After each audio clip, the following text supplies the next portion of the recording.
the things that you need in order to play Dark Legacy. First thing that you actually have to have is the Dark Legacy mat. It is what controls how many cards you can play, where you can play them, and how you can build your character up.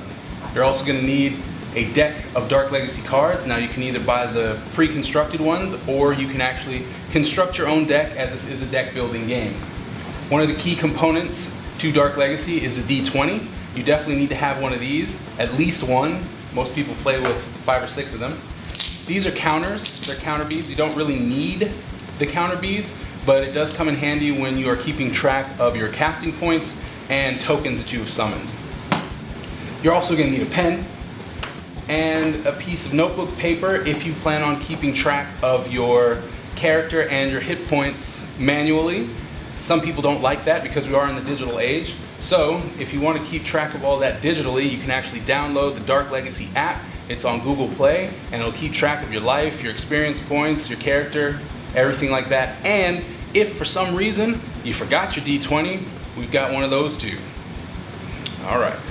So moving on, what's very important, we're going to go ahead and talk about the mat. So we can tell you exactly what's going on with the mat so there shouldn't be any more confusion. On the left side of your mat is the character equipped section. That is where you can play your armor and your weapons. You have the ability to have a primary weapon, a secondary weapon, primary armor, and secondary armor. Or you can place a relic here.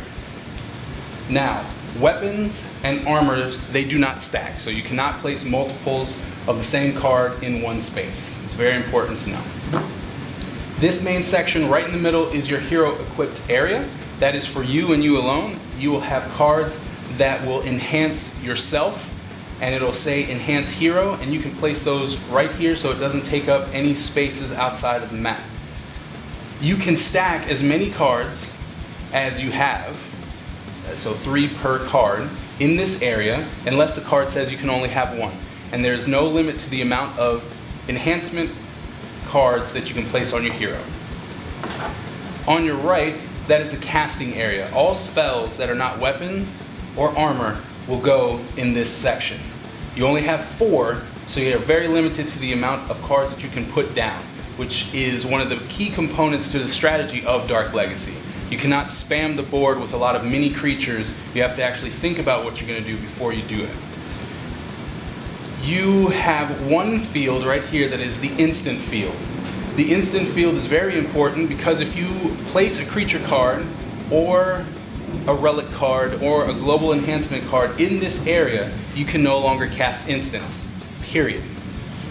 And it's very important to know that because if you have this area open, which is a regular spell area, you cannot move your card just because you want to. Just like in chess, if you put it down and move your hand, it is there to stay.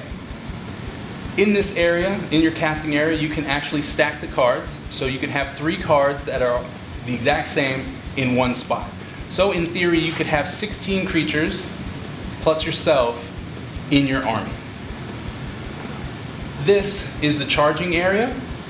This is for when you have a card that is outside of your skill level, but you still want to play it. So let's say you're a level 5 character and you have a level 8 card that you want to play. You would play that card face down and you would wait 3 turns. So the difference between the skill level that you are and the skill level that the card requires. Then you have to still cast the card and still have space on the board in order to play it.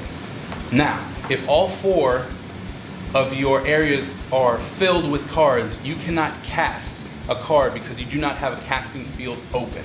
Even if it has to go to your hero, you still don't have a space to play it. It's very important. So if all 4 of these are filled, you cannot cast extra cards. There are weapon enhancement cards, which you can then stack on top of your weapons.